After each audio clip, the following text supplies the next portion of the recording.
Hello friends, students लगातार मुझे message कर रहे थे, कॉल कर रहे थे कि सर नर्वस सिस्टम के बारे में एक बार बताइए।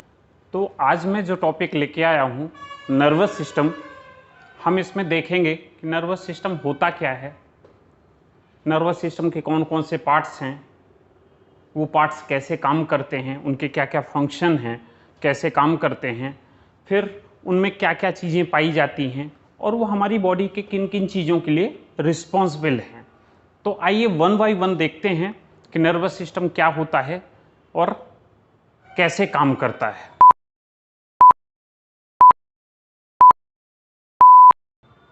तो सिस्टम, आपको पता है कि सिस्टम क्या है। जब दो या दो से अधिक ऑर्गन्स एक साथ मिलकर एक जैसा काम करते हैं वो क्या कहलाता है, नर्वस सिस्टम कहलाता है। या बॉडी का कोई भी सिस्टम होता है तो वह ऐसे ही काम करता है। यहाँ हम बात कर रहे हैं नर्वस सिस्टम की, तो नर्वस सिस्टम क्या है कि इसके दो या दो से अधिक पार्ट्स एक साथ मिलते हैं और वो एक जैसा काम करते हैं, एक दूसरे से मिलता जुलता काम करते हैं, उसको हम नर्वस सिस्टम कहते हैं।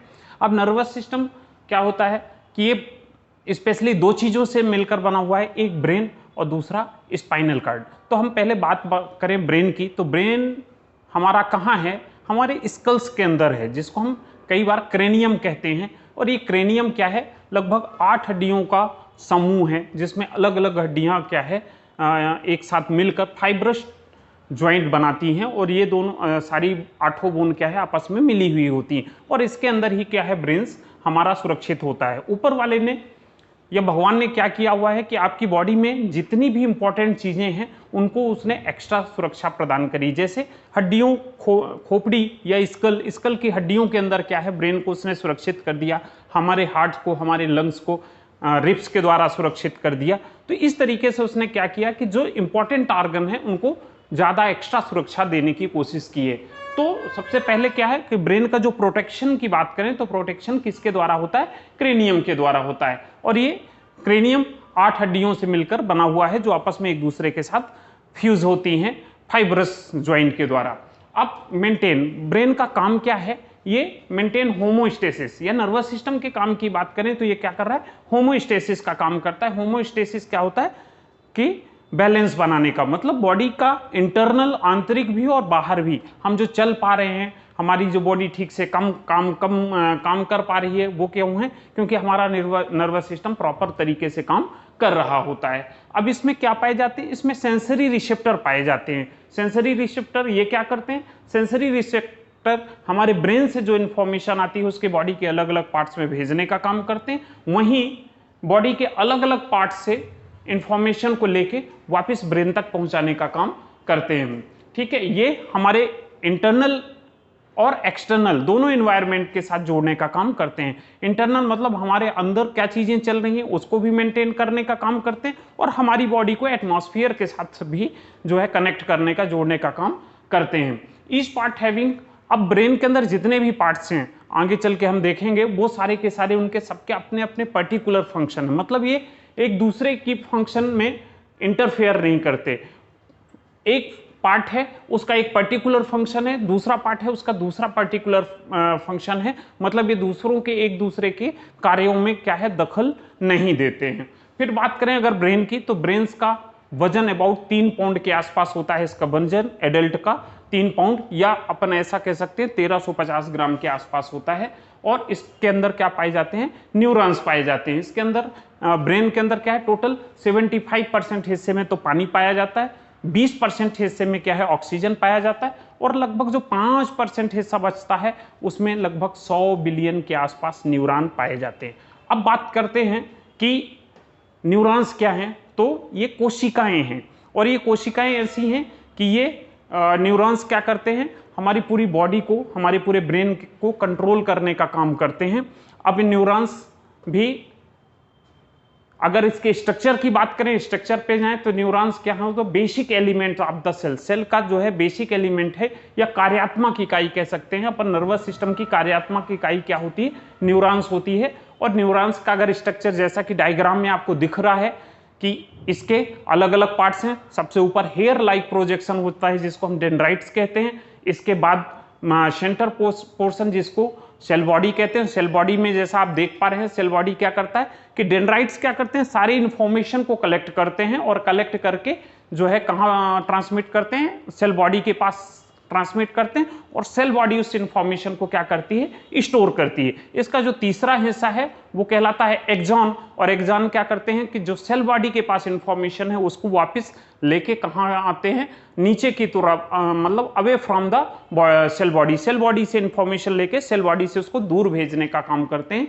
और इसका एक्सॉन का जो सबसे लास्ट पॉइंट होता है वो कहलाता है टर्मिनल एंड फाइबर, और टर्मिनल एंड फाइबर क्या करते हैं कि इस एक्सॉन से जो इंफॉर्मेशन आई है उसको कैच करते हैं, कैच करके अगले न्यूरॉन्स तक ट्रांसमिट करने का काम करते हैं। अब बात करें कि ये एक एक्सॉन और दूसरे एक्सॉन के बीच में थोड़ा सा गैप होता है, ठीक है। अब उस गैप में क्या चीज मिलती है कि वहां पे सोडियम पाया जाता है, और ये सोडियम क्या करता है कि हमारी बॉडी को सोडियम पाया जाता है, और उस गैप को हम क्या कहते हैं, सिनकैप कहते हैं, सिनेप्स कहते हैं। सिनेप्स क्या है, न्यूरॉन्स सेल की लेंथ, एक न्यूरॉन से दूसरे न्यूरॉन्स के बीच की जो गैप होता है उससे हम सिनेप्स कहते हैं। और सिनेप्स में क्या होता है, सोडियम पाया जाता है, और ये सोडियम क्या करता है कि हमारी सूचनाओं को एक न्यूरॉन से दूसरे न्यूरॉन तक, मतलब एक एक्सॉन से दूसरे एक्सॉन तक ट्रांसमिट करने का काम करता है। कई बार हमारी बॉडी में सोडियम की अगर कमी हो जाती है, डिहाइड्रेशन की वजह से सोडियम हमारा बाहर निकल जाता है, उस समय समस्या हो जाती है, क्योंकि हमारा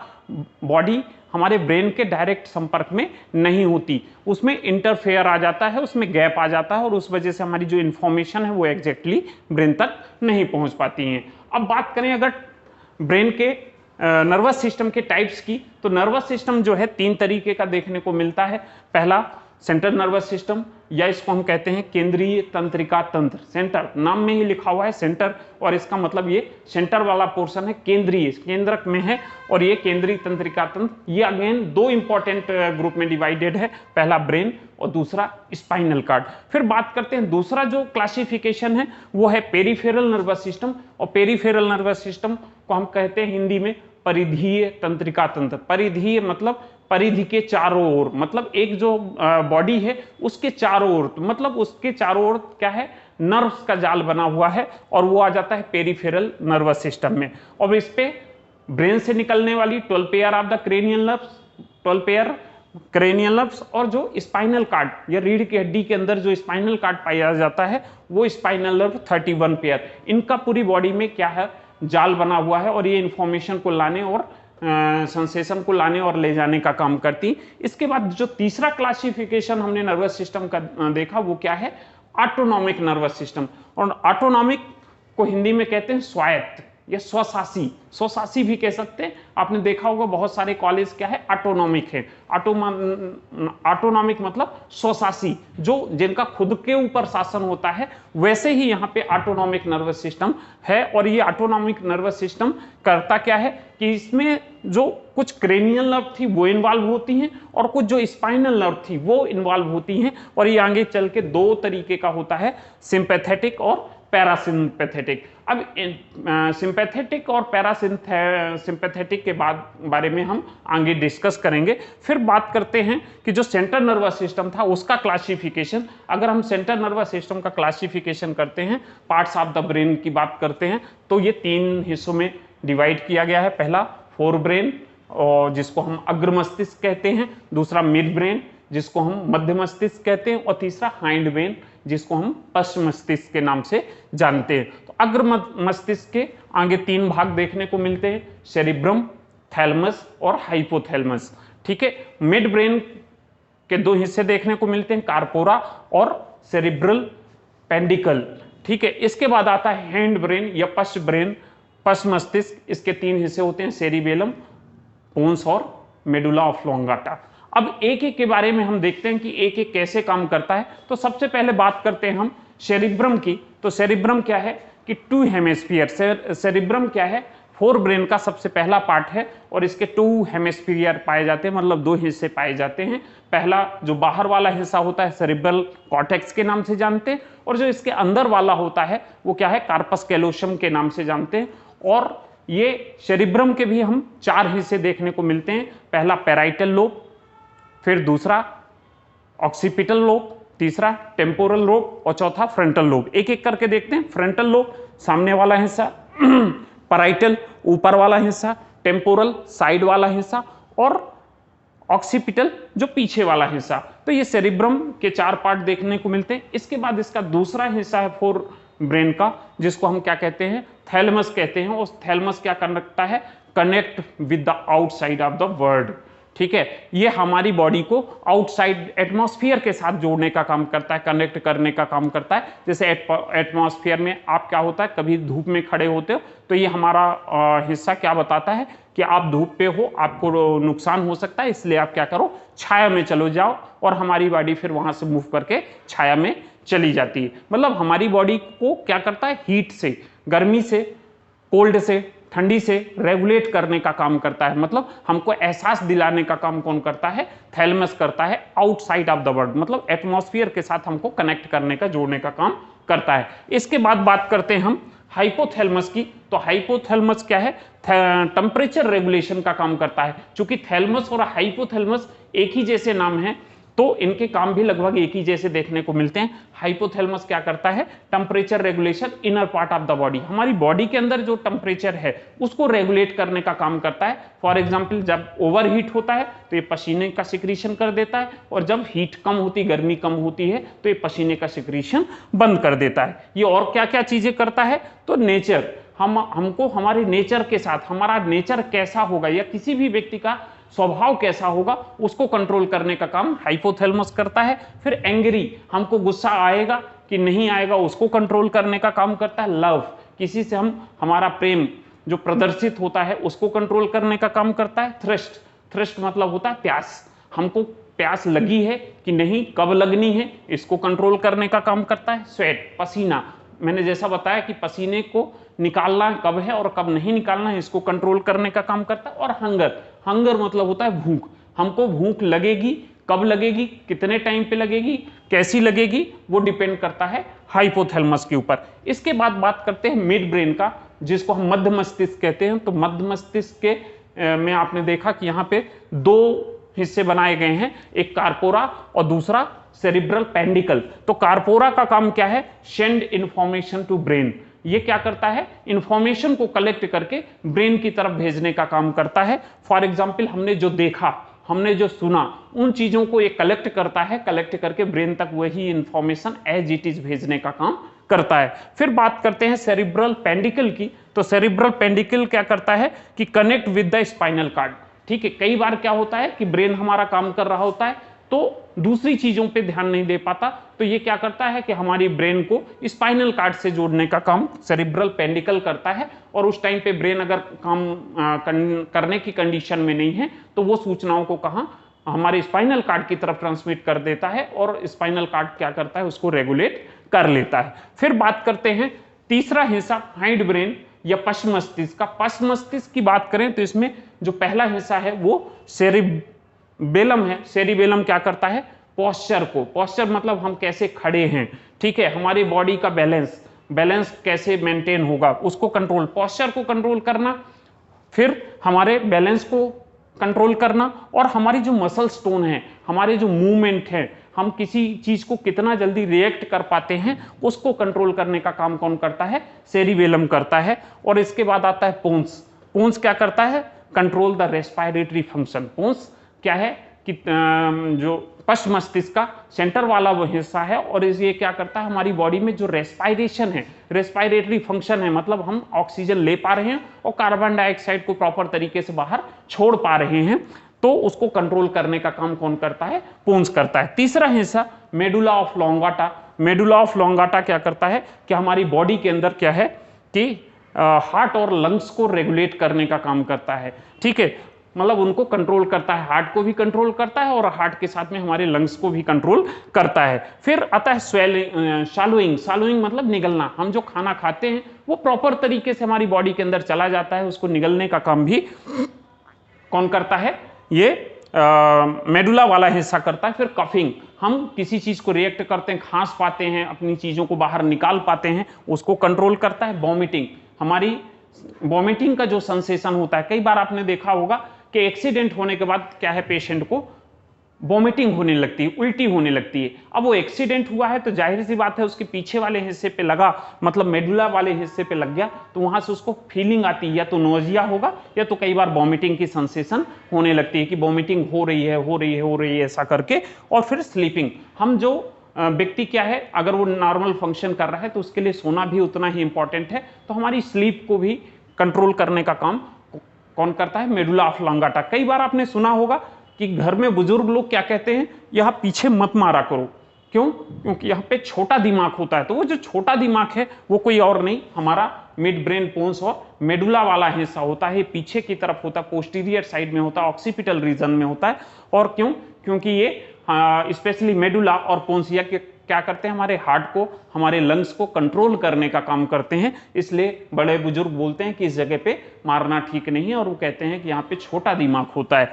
फिर बात करें इसके बाद स्पाइनल कार्ड की, तो ये था ब्रेन का पार्ट। अब अगर बात करें इसके दूसरे हिस्से की, जिसको हम स्पाइनल कार्ड कहते हैं, तो स्पाइनल कार्ड की शुरुआत कहाँ तो होती है? मेडुला ऑब्लांगाटा से स्टार्ट होकर कहाँ तक जाता है? First lumbar vertebra.